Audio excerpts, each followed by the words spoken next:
여러분 잘 들어주셨으면 좋겠습니다. 제가 드리는 말씀을 정말 잘 들어주셨으면 좋겠습니다. 하나님께서 이 자리에 우리와 함께 계십니다. 여러분, 저는 그냥 이 말을 그냥 우리가 평소에 듣던 말과는 조금만 더 깊게 들었으면 좋겠습니다. 저는 여기에 제 눈앞에 보이는 여러분들과 똑같이, 아니면 그것보다 더 진짜 현실적으로 하나님께서 여기에 우리와 함께 계심을 저는 현실적으로 느끼고 체험하고 있습니다. 하나님께서 이 현실에 계시다는 사실을 너무나도 잘 알고 있고 지금도 체험하고 있고 오늘 말씀을 준비하면서도 계속 나와 동행하시는 하나님을 체험했습니다. 여러분은 어떠십니까? 하나님께서 지금 이 자리에 계시다는 사실을 그냥 우리가 머리로 알듯이 하도 많이 들어서 그게 상식처럼 느껴지는 것이 아니라 내가 진짜로 그것을 믿고 확신이 있고 체험하면서 살아가고 계십니까? 우리 하나님은 천국 어디에선가 있으면서 우리가 멀리 떨어져서 있는 분이 아니라 하나님께서는 이 현실 속, 우리의 현실 속에서 거하시고 계시고 우리와 함께 교제하기를 원하신다는 사실입니다. 그것이 굉장히 중요합니다. 우리가 사는 이 현실에서 하나님께서 우리와 함께하고 계시다. 우리의 처한 현실이 어디에든지 간에 그 현실에 우리와 함께 계시는 하나님이다. 그것을 기억하셨으면 좋겠습니다. 왜 그러냐면 너무나도 많은 분이 현실에서 하나님을 체험하지 못하기 때문입니다. 현실에서 하나님이 있다는 사실을 기억하지 못하고 살아가기 때문입니다. 여기에서 모든 잘못이 시작이 되는 겁니다. 주위에 사람들이 없다고, 내가 혼자 있다고, 하나님이 없다고 그렇게 느끼기 때문에 마음껏 야한 동영상을 보는 것이고, 또 애인 두 사람만 있다고, 하나님이 옆에 없다고, 현실에서 있지 않다고 생각하기 때문에 결혼 전에 마음껏 성관계도 맺는 것이고, 운전할 때 나 혼자 있다고 느끼기 때문에 마음껏 욕도 하게 되는 겁니다. 하나님을 진정으로 내가 현실 속에서 체험하지 못하기 때문에 어려운 상황이 올 때 갑자기 염려가 들고 불안하게 되는 겁니다. 우리가 하나님의 존재를 머리로만 알고 있고 현실에 존재하는 하나님을 체험하지 못하기 때문에 모든 문제가 생기는 겁니다. 우리가 하나님을 체험하지 못하기 때문에 현실에서 있는 그 죄에서도 돌이킬 수가 없는 겁니다. 우리가 아무리 현실을 바꿔보려고 100번, 1000번 결심하고 결심해도 내 현실이 바뀌지가 않습니다. 왜 그렇습니까? 내 현실에서 가장 중요한 사실은 하나님의 그 존재하시는 현실을 체험하지 못하기 때문입니다. 하나님이 계시다는 사실을 머리로만 알고 가슴으로는 알지 못하고 촉감으로도 느끼지 못하기 때문입니다. 여러분, 이 모든 사실을 잘 알았던 다윗이 이런 고백을 하게 됩니다. 시편 34편 8절 말씀인데 우리 같이 읽어보겠습니다. 시작. 너희는 여호와의 선하심을 맛보아 알지어다. 그에게 피하는 자는 복이 있도다. 자, 이 말씀에서 여호와의 선하심을 맛보아 알지어다 이렇게 했는데 영어로는 taste and see, 맛을, 촉감을, 이 혀로 맛을 느끼고 그리고 눈으로 본다는 겁니다. 하나님의 선하심을 입으로 느끼고 눈으로 본다는 겁니다. 이것이 바로 다윗의 고백이었습니다. 그리고 다윗의 현실이 바로 하나님을 내가 입으로도 체험하고 눈으로도 보고 모든 것을 체험하기 때문에 이 모든 고난 중에서도 일어날 수가 있었던 겁니다. 이 시편 34편을 쓰고 있었던 이 상황이 언제냐면 내가 미친 척하면서 살기 위해서 도망가고 있었던 그 순간인데 그 고난 가운데에서도 자신의 현실에서 하나님의 선하심을 입으로 그 맛을 느꼈고 하나님의 선하심을 눈으로 봤고 촉감으로 체험했기 때문에 그 모든 어려움 가운데에서도 좌절하진 않았던 겁니다. 이길 수가 있었던 겁니다. 하나님의 존재가 내 현실에 있다는 사실을 체험한 겁니다. 내가 도망가는 상황이라 할지라도 그 현실이 나 혼자 있는 상황이 아니라 그 현실이 하나님께서 계시는 현실이라는 사실을 그 사람이 너무나도 잘 알았기 때문에 모든 것을 이겨낼 수가 있었습니다. 그래서 우리가 지금 가장 중요한 것이 무엇이냐면 우리가 고난 중에 있을 때 가장 중요한 것은 하나님의 임재를 현실에서 체험하는 겁니다. 하나님께서 여기 계시다는 사실을, 우리 현실에 계시다는 것을 체험하는 것이 가장 급선무입니다. 우리의 문제는 지금 돈이 없다는 것도 아니고 갑자기 질병에 들렸다는 것도 아니고 우리 주변에 아무도 없다는 것이 가장 큰 문제가 아닙니다. 내 문제는 하나님을 현실에서 체험하지 못하고 있다는 겁니다. 하나님께서는 우리가 하나님을 현실에서 체험하기를 원하시고 우리가 그 현실에서 하나님과 교제를 누리기를 원하십니다. 하나님께서는 내가 화장실에 있을 때도 거기 계시고 혼자 방에 누워 있을 때도 거기 계시고 혼자 답답해서 길을 걷고 있는 그 순간에서도 우리 현실 속에 계시면서 우리가 하나님과 동행하기를 원하시고 동시에 그 현실에서 그냥 나의 친구로만 계신 것이 아니라 우리를 통치하시는 왕으로 계신다는 사실입니다. 그 왕으로 계신 하나님께서 우리가 그 현실에서도 하나님께 순종하기를 원하신다는 사실입니다. 이제 우리가 현실을 새로 인식해야 됩니다. 다시 인식해야 됩니다. 하나님께서 온 세상을 다스리는 왕이 되실 뿐만 아니라 내 현실까지도 다스리고 계신다는 그 현실을 새로 인식하는 것으로 우리의 삶을 다시 시작해야 됩니다. 하나님께서는 우리의 삶을 통치하시는 왕이 되신다는 사실입니다. 그래서 그리스도인의 삶은 단순히 예수님이 날 사랑한다 그냥 그렇게 막연하게 그렇게 알 뿐만 아니라 온 세상을 다스리시는 임금이신 예수님께서 나의 현실 속에서도 나와 동행하시며 내 현실도 다스리고 계신다는 그 확신과 그 고백이 있는 것이 바로 크리스찬의 삶이 됩니다. 그래서 바울은 우리에게 이렇게 말합니다. 골로새서 3장 1절과 2절 말씀을 우리 같이 읽겠습니다. 시작. 그러므로 너희가 그리스도와 함께 다시 살리심을 받았으면 위의 것을 찾으라. 거기는 그리스도께서 하나님 우편에 앉아 계시느니라. 위의 것을 생각하고 땅의 것을 생각하지 말라. 우리가 예수를 믿은 다음에는 우리의 현실이 바뀐 겁니다. 우리를 위해서 십자가에서 죽으셨다가 부활하신 예수를 믿는 순간부터 우리의 모든 현실이 바뀌었습니다. 우리의 그동안에 가지고 있던 죄가 다 용서를 받았습니다. 우리가 하나님의 자녀가 되었습니다. 우리가 예수를 믿은 다음에서는 우리의 본성 자체가 바뀌게 되었습니다. 과거에는 우리가 죄를 우리의 왕으로 살아왔습니다. 우리가 죄의 노예로 살았습니다. 그렇지만 예수를 믿은 다음에는 죄가 아니라 예수께서 우리의 왕이 되십니다. 우리가 더 이상 죄의 왕노릇을 당하면서 살아가지 않고 예수의 통치를 받으면서 살아가게 됩니다. 그래서 바울은 예수님께서 하나님의 우편에 앉아 계시다 이렇게 말씀을 할 때 그 말은 하나님과 예수님이 동격이시고 예수님이 하나님이 가지시는 그 권세를 가지고 이 땅을 통치하고 계시다 이런 말씀을 하고 있는 겁니다. 그래서 바울은 우리에게 예수께서 통치하시다는 것이 우리의 현실이라고 말씀을 하고 있습니다. 이것이 크리스찬의 현실 인식이기 때문에 우리의 생각하는 방식도 달라지게 되고 우리가 감정을 느끼는 것도 달라지게 되고 우리가 시간을 소비하는 그 모든 것이 다 달라지게 됩니다. 그래서 바울은 전혀 다른 현실을 체험한 우리 크리스찬들에게 이렇게 명령합니다. 위의 것을 찾으라. 위의 것을 찾으라. 위에 뭐가 있습니까? 하나님께서 계시는 그리스도께서 다스리고 통치하시는 위의 것을 찾으라. 그래서 위의 것을 찾으라는 말은 왕이신 그리스도의 뜻을 깨닫고 그리스도께 순종하는 삶을 살라 이런 말씀입니다.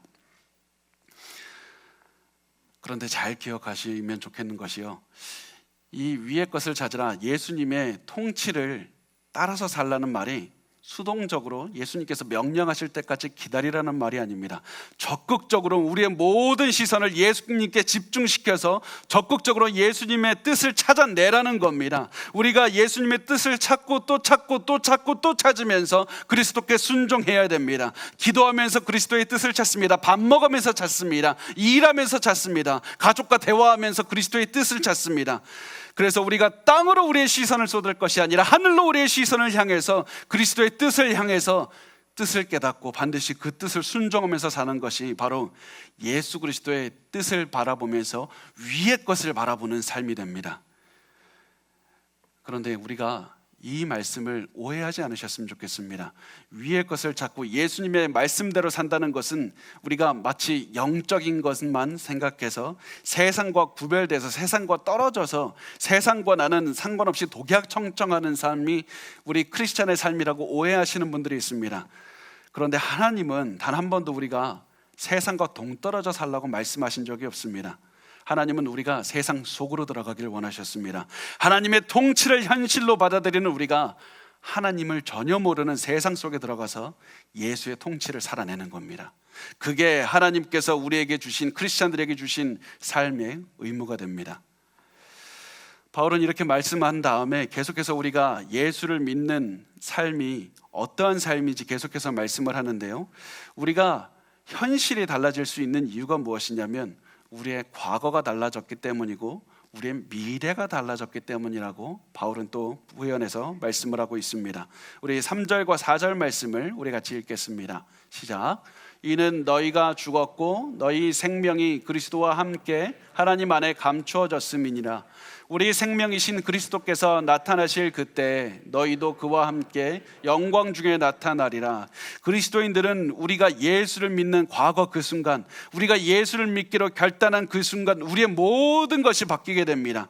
우리를 위해서 십자가에서 죽었다가 부활하신 예수를 믿는 그 과거의 그 순간 우리의 모든 죄가 용서를 받고, 그 다음에는 우리가 더 이상 죄의 종노릇이 아니라 예수 그리스도를 섬기면서, 왕으로 섬기면서 살아가게 됩니다. 이것이 우리가 예수를 믿는 그 과거에 생겼던 그 모든 변화가 되는데, 예수를 믿는 순간 변한 것이 또 한 가지가 있습니다. 그것은 이제 우리의 영원한 생명이 하나님 안에 감추어지게 된다는 겁니다. 우리의 영원한 생명이 하나님 안에 감추어져 있고 과거로부터 지금까지 감추어져 있습니다. 그래서 우리의 영원한 생명 그 누구도 빼앗을 수가 없습니다. 아무리 강한 사탄이라 할지라도 하나님으로부터 우리의 영원한 생명을 빼앗을 수가 없습니다. 이 모든 변화가 부활하신 예수님을 믿는 그 순간 일어나는 겁니다. 그래서 바울은 말합니다. 우리의 생명이신 그리스도께서 나타나실 그때 너희도 그와 함께 영광 중에 나타나리라. 우리의 미래가 변했다는 겁니다. 그리스도께서 나중에 재림하실 그때 부활하실 영광의 몸을 입고 오실 텐데, 지금은 세상 사람들이 우리가 지금 무슨 얘기를 하는지, 예수 그리스도의 통치를 살아낸다는 것이 도대체 무슨 얘기인지 이해할 수가 없지만, 예수께서 재림하실 그때가 오면 예수님의 영광의 부활의 몸을 세상 사람들이 다 자기 눈으로 보게 될 것이고, 예수님의 영광의 몸과 함께 우리의 몸도 예수님처럼 영광의 부활의 몸을 입게 되는 것을 다 보게 될 것이다. 그 날이 되면 모든 사람이 알게 될 것이다. 그러므로 너희들은 과거에 이미 변했고 미래가 변했으니 너희들은 현실을 바꾸어진 것을 기억하고, 현실이 아무리 어려워도 끝까지 포기하지 말고 이 땅을 위해 살지 말고 하늘의 것을 바라보며 살아라. 위의 것을 따르라. 위의 것을 찾으라. 예수님이 재림하시는 그날까지 우리의 왕이신 예수님께 순종하는 삶을 살라고 말씀을 하고 있습니다. 그런데 우리에게 큰 문제가 하나가 있습니다. 그게 뭐냐면, 예수를 믿은 다음에도 이 죄를 따르려는 그런 마음이 남아 있습니다. 예수를 따라야 되는데 아직도 우리 안에 죄를 향해서 죄를 따라가고자 하는 그런 마음이 남아 있습니다. 그래서 성경이 제시하는 우리의 마음은 이 악을 따라서 죄를 지려고 하는 이것과, 그리고 성령을 따라서 행하려는 이 마음이 동시에 싸우고 있는 전쟁터가 됩니다. 이 전쟁터가 다른 어떠한 전쟁터와 똑같이 굉장히 두려운 전쟁터입니다. 피가 흐릅니다. 땀이 납니다. 굉장히 많은 희생이 있습니다. 그래서 이 전쟁은 결코 쉽지 않은 전쟁입니다. 그래서 죄를 지으려고 하는 전쟁, 그리고 예수를 따르려는 이 두 가지의 마음이 싸우고 있는 전쟁은 굉장히 심각한 전쟁이지만, 그럼에도 불구하고 우리가 알 수 있는 것은 무엇이냐면 우리가 이 전쟁을 이길 수 있다는 겁니다. 과거에는 우리가 이길 수 없었습니다. 죄가 우리의 왕이었기 때문에 아무리 죄를 안 지려고 해도 죄를 계속해서 지었고 사망으로 달려가는 것이 우리의 모습이었습니다. 그렇지만 우리가 예수를 믿은 다음부터, 부활하신 예수를 믿음부터 그 예수께서 우리의 왕이 되셨습니다. 그래서 우리가 죄를 지으려고 할 때마다 우리가 예수를 따르려고 하는 선택을 한다면, 성령님을 선택한다면 그 전쟁에서 승리할 수가 있습니다. 그래서 우리는 마음의 전쟁을 할 때마다 성령을 따르는 선택을 해야 됩니다. 아무리 강한 유혹이 와도 성령을 따르는 선택을 하기만 하면 됩니다. 그러면 전쟁에서 이길 수가 있습니다. 그런데 그 전쟁은 잠깐 하는 것이 아니라 우리가 예수님의 재림의 날이 올 때까지, 그때까지 전쟁은 지속이 될 겁니다.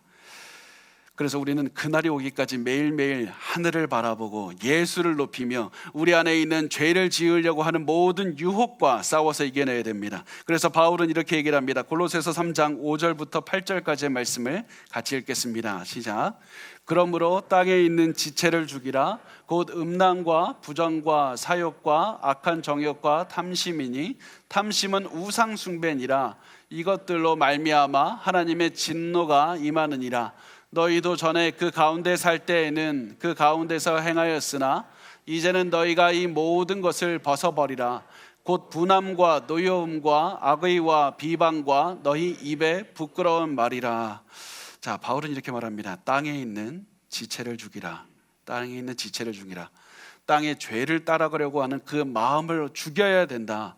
아무런 미련도 두지 말고 어떠한 여지도 두지 말고 어떻게 해서든지 죄가 있다면 그 죄를 지으려는 마음 자체를 죽여야 된다. 그렇다면 어떻게 하면 죄를 죽일 수 있을까? 어떻게 하면 죄를 지으려는 그 마음을 여지를 두지 않고 다 죽일 수가 있을까? 그 질문에 우리가 한 가지 볼 수 있는 그런 예가 있는데요. 우리가 잘 아는 5만 번 그 기도 응답 받은 조지 뮬러라는 그 사람이 있습니다. 그 사람에게 한 사람이 이렇게 질문을 했습니다. 당신은 어떻게 해서 하나님께 순종하며 살 수가 있습니까? 그렇게 물어보자 조지 뮬러가 대답을 했습니다. 과거의 어느 날 나는 죽었습니다. 난 완전히 죽었습니다. 나의 생각과 내가 선호하는 것과 내 취향과 내 의지도 다 죽었습니다. 이 세상의 인정과 비난에 대해서도 죽었습니다. 내 형제들과 친구들의 인정과 비난에 대해서도 나는 죽었습니다. 그 다음부터 저는 오직 하나님께로만 인정받았다는 그 사실만 바라보면서 살아가고 있습니다. 이것이 죄를 대하는 우리의 마음이어야만 됩니다. 우리는 죄에 대해서 죽은 겁니다. 내가 예수를 믿는 순간 내가 예수와 함께 죄에 대해서 죽었다는 마음을 절대로 잊어서는 안 됩니다. 부활하신 예수를 믿은 순간 나는 새로운 사람이 된 겁니다. 조금도 과거의 모습을 용납하면 안 됩니다. 조금이라도 과거의 모습이 드러나려고 한다면 조금이라도 틈을 보이지 말고 그 죄를 어떻게 해서든지 없애야 됩니다. 죄가 파고들 틈을 절대로 주지 마시길 바랍니다. 처음에는 작게 들어왔던 죄가 나중에는 성장해서 우리가 감당할 수 없을 정도로 엄청나게 커질 것이기 때문입니다. 절대로 죄에 빈틈을 주지 마시기 바랍니다. 그렇다면 우리가 죽여야 되는 죄가 무엇인가 보면 바울은 이렇게 말합니다. 우선 음란과 부정과 사욕과 악한 정욕과 탐심, 이 5가지를 우선 바울은 예를 들고 있습니다. 다른 여러 가지 중에서 이 5가지를 얘기하는데 우선 음란과 부정과 사욕과 악한 정욕, 이 4가지는 성적인 욕망입니다. 성적인 죄와 관련이 있습니다. 음란한 마음, 불륜 저지르고 싶은 마음, 그리고 성적인 것에 집착하는 그런 마음들, 여러 가지 욕심들, 성적인 욕심이 이 4가지가 되는데 5번째 바울이 말한 이 죄는 성적인 죄 뒤에 탐심을 붙였습니다. 왜 탐심을 붙였을까? 탐심은 무엇이냐면 돈과 소유에 관한 죄입니다. 그러니까 탐심은 내가 가질 수 없는 돈이나 내가 가질 수 없는 소유를 내 것으로 만들고 싶어 하는 것이 탐심입니다. 예를 들면은 저 사람의 돈이 내 것이었으면 좋겠다. 저 사람의 차와 저 사람의 집이 내 것이었으면 좋겠다. 저 사람의 남편과 저 사람의 아내가 내 거였으면 좋겠다. 내게 될 수 없는 것을 자꾸 내 것으로 만들려고 하는 것이 탐심이 됩니다.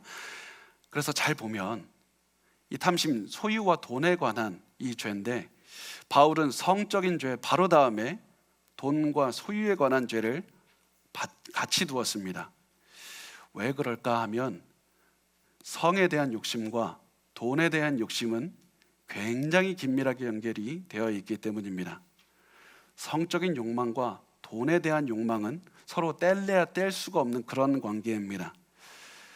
돈을 벌기 위해서 열심히 사는 사람은 그 돈만 보고 돈에 집착하면서 살아가는 사람은 시간이 지나면 성적인 죄까지도 지을 그 많은 유혹을 체험하게 됩니다.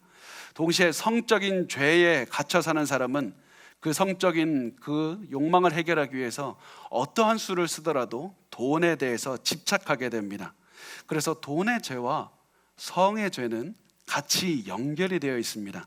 그래서 우리가 이것을 보고 반드시 기억하시길 바랍니다. 우리가 아무리 재정이 어렵다고 할지라도 그 재정을 우리가 집착의 대상으로 봐서는 절대로 안 된다는 겁니다.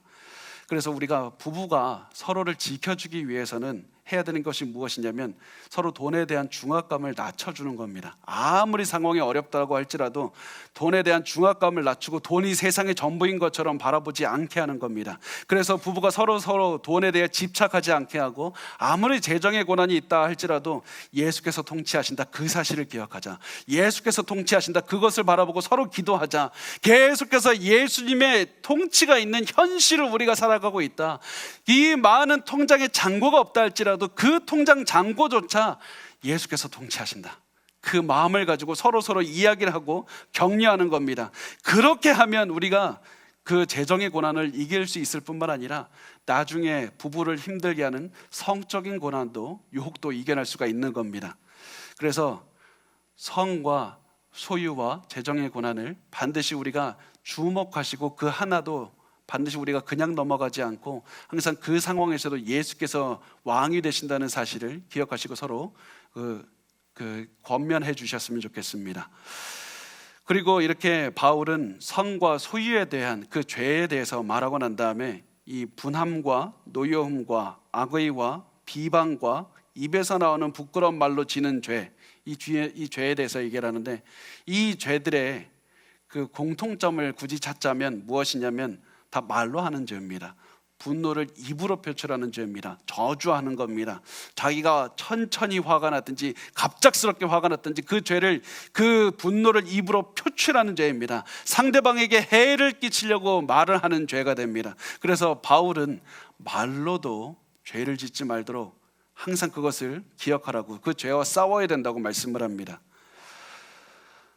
그런데 우리가 잘 알다시피 어떤 성적인 죄라도 재정의 죄라도 그 입의 죄라도 싸우기는 결코 쉽지 않습니다. 그래서 이 욕망과 싸우는 죄들은 너무나도 어렵기 때문에 이 20세기에 살았던 알렉산더 맥클라렌 목사님이라는 분이 계신데, 이분은 이렇게 얘기를 했습니다. 차라리 손을 자르는 게 쉽지 내 욕심과 정욕을 자르는 게 훨씬 어렵다. 차라리 손을 자르고 말지. 그게 예전에 영국에서는 그런 일이 있었다고 합니다. 그 당시에는 도둑질을 하면 손을 자르는 그런 형벌을 줬는데, 한 소년이 도둑질해서 손을 잘랐더니 다른 도둑질을 또 해서 그 손도 잘랐더니 나중에는 입으로 도둑질을 하다가 걸렸다. 사실 그것이 우리의 마음이지 않습니까? 우리가 손을 자르는 게 쉽지 우리의 정욕과 욕망을 자르는 것은 너무나도 어렵습니다. 죄의 유혹은 이겨내기가 어려운 겁니다. 그렇다면 우리는 어떻게 해서 죄와 싸워낼 수가 있는가? 바로 계속해서 바울이 강조하는 것, 위의 것을 생각하라. 위의 것을 생각하라. 우리의 생각을 위의 것으로 바라보고 우리의 현실이 예수께서 통치하신다는 사실을 기억하고 예수의 통치를 우리가 순종함으로써 살아내는 겁니다. 우리의 현실을 예수께 순종하면서 살아내는 것, 이것이 바로 우리가 모든 죄를 이겨낼 수 있는 유일한 방법입니다. 그래서 바울은 이렇게 말합니다. 우리 골로새서 3장 9절부터 11절 말씀을 같이 읽겠습니다. 시작. 너희가 서로 거짓말을 하지 말라. 옛사람과 그 행위를 벗어버리고 새 사람을 입었으니 이는 자기를 창조하신 이의 형상을 따라 지식에까지 새롭게 하심을 입은 자니라. 거기에는 헬라인이나 유대인이나 할레파나 무할레파나 야만인이나 수구디아인이나 종이나 자유인이 차별이 있을 수 없나니 오직 그리스도는 만유시요 만유 안에 계시니라. 아멘. 바울이 너희가 이미 예수를 믿는 순간 이미 너희가 옛사람의 행위를 다 벗어버렸다. 너희의 현실이 이제는 과거와 같지 않다. 너희가 예수를 믿는 순간 과거에 있던 옛사람은 이미 벗은 것이다. 너희는 이미 새 사람이라는 옷을 입고 있다. 그래서 너희가 과거에 입고 있던 그 죄의 옷을 입으려고 절대로 하지 말고 그리스도의 거룩한 옷을 입으라. 그리스도의 거룩한 옷을 입으라. 예수께서 주님으로 섬기는 그 삶을 살아내야 된다고 말씀을 합니다. 예수께서 우리의 왕이 되시고 우리의 인생을 통치하신다는 그 사실을 계속해서 인식하고 예수께 순종하는 선택을 하면서 살아내는 겁니다. 그렇게 하면 죄에 이겨낼 수가 있습니다. 우리가 이것이 범죄에도 그대로 적용이 되는데요. 많은 분들이 그 범죄에 대해서 이렇게 말씀을 합니다. 범죄는 작은 것에서 큰 것으로 발전하게 되어 있다고 말씀을 합니다. 그래서 동물을 괴롭히고 잔인하게 죽이는 범죄를 한 사람은 나중에 돼서 사람에 대한 그런 공격으로 발전이 되게 되어 있고, 스토킹 범죄는 나중에 다른 사람에 대한 폭력으로 발전이 되게 되어 있습니다. 마찬가지로 우리가 작은 죄, 음란한 마음 하나만 가지고 내가 인터넷에서 음란한 사진 하나만 본 것뿐인데 그것은 나중에 음란한 행동으로 변하게 되어 있고, 다른 사람에 대한 악한 감정 아무것도 아닌 것 같아서 그냥 그대로 두면 나중에는 그 사람에 대한 저주의 말을 하는 엄청난 죄악으로 이어지게 된다는 사실입니다. 그래서 바울은 계속해서 얘기를 합니다. 너희의 삶에서 작은 죄의 틈을 조차 주면 안 된다. 작은 음란함이라도 그냥 내버려 두면 안 되고, 작은 노여움이나 분노조차도 그냥 내버려 두서는 안 된다. 적극적으로 그 생각을 버려버리고 옛사람을 버리고 새 사람을 입으라. 위의 것을 생각하라고 말씀을 하고 있습니다.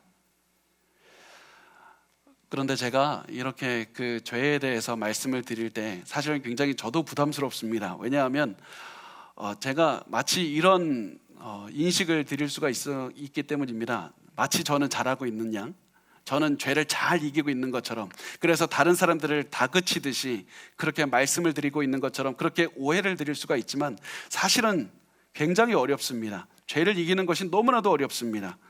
제가 20대 때 그런 생각을 했습니다. 내가 참 죄를 이기는 게 어려운데 내가 30대가 되면 죄를 이기는 게 좀 쉬워지겠지. 내가 믿음이 조금 쌓이면 죄에 대해서 이기는 게 쉬워지겠지. 지금 이미 웃고 계시는 분들이 있는데 그게 쉽지 않다는 것을 잘 아실 겁니다. 신앙이 계속해서 쌓일수록, 나이가 들수록 계속해서 죄와 싸워가는 게 더욱더 어렵습니다. 왜냐하면 사탄은 우리가 신앙이 더욱더 쌓일수록 더 큰 유혹을 주고 더 큰 고난을 주기 때문입니다. 엄청난 고난을 계속해서 줍니다. 그래서 우리의 신앙이 성장할수록 우리의 믿음 생활이 쉬워지는 것이 아니라 더 전쟁이 심해질 겁니다. 그래서 우리가 너무나도 많은 전쟁을 치러야 되지만 그럼에도 불구하고 우리가 확신할 수 있는 것이 무엇입니까? 우리는 죄와 싸워서 이겨낼 수 있다는 확신인 겁니다. 그 이유가 예수께서 우리의 현실을 통치하고 계시기 때문입니다. 만왕의 왕이신 예수님께서 우리의 현실도 통치하시는 왕이 되시기 때문입니다. 그래서 우리가 왕이신 예수님을 믿고 순종하는 선택을 하기만 한다면, 모든 전쟁터에서 예수님을 따르기만 한다면 모든 죄를 이길 수 있도록 예수님께서 인도해 주시기 때문입니다. 이렇게 해서 우리의 모든 죄를 이기고 또 이기고 또 이기고 또 이기면 어떠한 결과가 나냐면 사람과의 관계가 변하게 됩니다. 지금까지 모든 관계를 틀어막았던 모든 장벽이 사라지게 됩니다. 그래서 바울이 11절에 말씀을 하는데, 예수 안에는 헬라인이나 유대인이나 할레파나 무할레파나 야만인이나 수구디아인이나 종이나 자유인이 차별이 있을 수 없다고 말씀합니다. 왜 이렇습니까? 내가 죄를 버렸더니, 내 옛사람을 버렸더니, 내 모든 죄의 장벽을 넘어뜨렸더니 관계를 회복시키게 해주신 겁니다. 지금까지 나를 가로막고 있던, 내 주변 사람들과의 관계를 가로막고 있던 모든 불신의 장벽을 버렸습니다. 다툼의 장벽을 내가 헐어버렸습니다. 분노의 장벽을 헐었고 예수 그리스도께서 왕이라는 사실을 내가 현실 속에서 살아냈더니 나의 관계가 변해서 모든 무너진 관계들이 다 회복이 된다는 사실입니다. 그래서 바울의 이 하나님을 바라보고 위의 것을 생각하라, 이렇게 말씀을 합니다. 바울은 지금까지 죄의 옷을 벗으라고 했습니다. 그런데 이제부터는 죄의 옷을 벗었으니까 새로운 옷, 의의 옷, 예수 그리스도의 옷을 입으라고 말씀을 합니다. 그리스도의 성품을 닮아가야 된다고 말씀을 하는 겁니다. 골로새서 3장 12절 말씀 우리 같이 읽겠습니다. 시작. 그러므로 너희는 하나님이 택하사 거룩하고 사랑받는 자처럼 긍휼과 자비와 겸손과 온유와 오래 참음을 옷 입고. 자, 바울이 입으라고 하는 긍휼, 자비, 겸손, 온유, 오래 참음, 이 모든 것이 한 가지 특징이 있습니다. 한 가지 특징이 뭐냐면 절대로 내 마음속에서만 있는 것이 아닙니다. 반드시 밖으로 드러나게 되어 있는데 그게 혼자 있을 때 드러나는 것이 아니라 다른 사람과 함께 있을 때 드러나는 겁니다.